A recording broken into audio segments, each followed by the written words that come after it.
अरब देशों में missile war शुरू हो गया है। 70 सालों में अरब की रेतीली जमीन ने जितने मिसाइल धमाके सहे हैं, मिडिल ईस्ट में अगले कुछ महीनों में उससे ज्यादा मिसाइल हमले हो सकते हैं। ईरान और अमेरिका जिस तरह मध्य पूर्व में मिसाइलें झोंकते जा रहे हैं और रूस जिस तरह ईरान का खुलकर साथ दे रहा है, उसने गाजा युद्ध का मिसाइल चरण शुरू कर दिया है। देखिए रेत में प्रक्षेपास्त्र रण गाजा का मिसाइल चरण।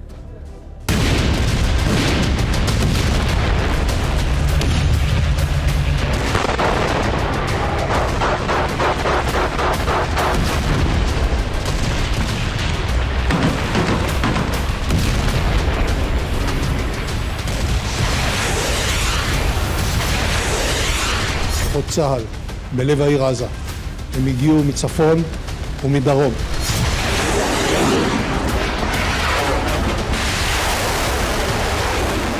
בליבת יכולות חמאס. חיסלנו עשרות מפקדים. חשפנו מנהרות רבות.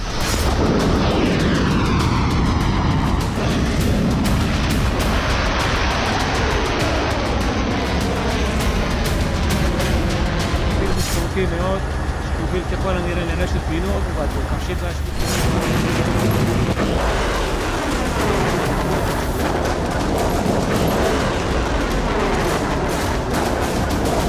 היום כוחות צה"ל בהובלת סיירת גולני כיתרו את העיר עזה. הם הגיעו עד לחוף הים בחלק הדרומי של העיר עזה.